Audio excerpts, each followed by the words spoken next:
Hello and welcome to Jasco Goods. In today's video, I'm going to show you a different way that you can make money from your woodworking. Sounds like an interesting woodworking challenge. So that way you have more tools for your money-making tool belt.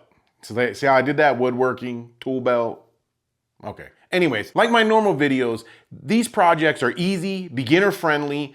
The difference is they're a little bit bigger. They're a lot bigger. That's what she said. More like up in the 6 foot, 8 foot range. And they use sheet goods rather than small nominal lumber. Another thing that's unique about these builds is you can still sell them for high profits. Big money, big money. But you also have the option, if you want, to rent them out and keep making money over money off the same builds. Somebody say make money, money, make money, money, money. If that's the way you want to go with it. I'll show you what I mean in a minute. The build I'm doing today costs less than $30 in material. It only took me a few hours to build it, and people are selling them for more than $300. And if you stick around to the end of the video, I'll show you some different designs and how much they're going for. So let's stop talking and let's get to building. Okay, so I gotta cut a circle into this plywood. I thought about making a fancy circle cutting jig for my router, but I really don't have time for all that. I've got to get this done in a few hours. So what I did was I just used this stick to make a fancy jig to draw a big circle onto this plywood. So I got a stick that was slightly bigger than 3 foot, and I drilled a hole in each end so that the holes were exactly 3 foot apart. Then I used a nail to wedge a pencil into one end, and then I screwed the other end down to the plywood. Then I just used the stick like a compass to make a big 6 foot circle onto the plywood. All you fancy thinking people out there are probably thinking, how did you draw a 6 foot circle onto a 4 foot piece of plywood? Well, you see, I only really need a half a circle.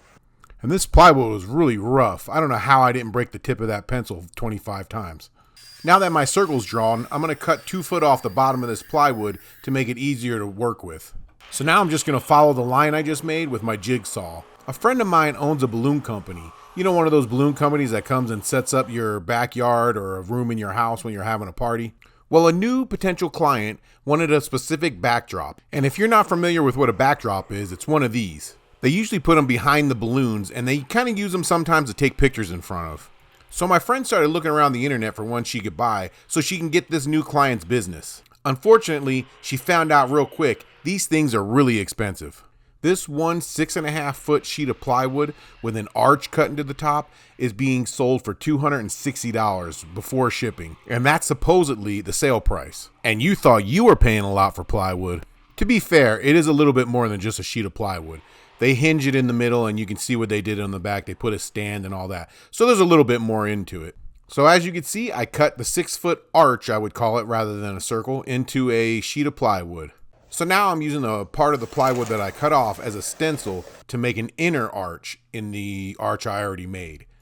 So now any of you critical thinkers out there bragging about your critical thinking skills, I got my diploma, you might have already guessed what I'm making by now. It's a giant toenail for a nail salon. No, I'm kidding. It's a moon.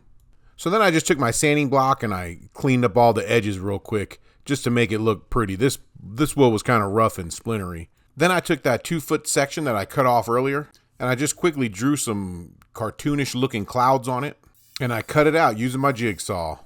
I started off by cutting a bunch of relief cuts into the valleys and then tracing the rest of it with the jigsaw. Then I repeated the process on what was the inner part of the arch. I didn't want to waste any wood. I wanted to be as efficient as possible because if you're going to do this and make some money off of it, that's what you got to do. You got to be as efficient as you can.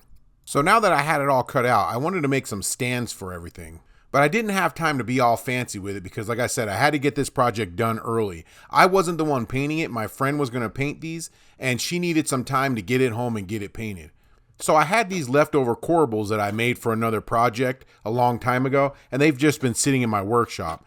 So to save time and material, I just used these. Then I cut up the scraps that were left over from the plywood sheet. Here's my hot assistant / boss making a rare appearance. I'm going to be in trouble for that one. I added some 2x4s to those scrap pieces I cut up earlier, and I used it as a stand for the moon. And with that, my part was done. I didn't attach the stand to the moon because it had to fit into my friend's SUV.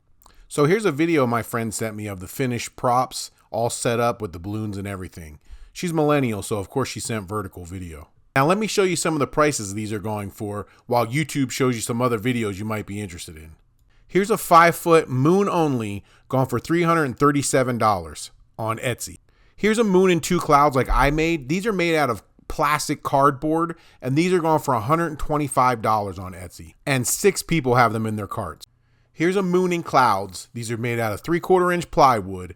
It's just like the set I made, except their clouds are much smaller, going for $849 on Etsy. Remember that piece of plywood with the arch cut into the top that I showed you earlier? Throw some shelves on it and it's going for $505. Now here's the ones that really blow my mind. You see this arch right here? It's not being sold for $350. It's $350 to rent this thing for the day. You see this simple slatted wall right here? You get that and those 4 other things for $950 for the day. I'm going to be a balloon blowing up mother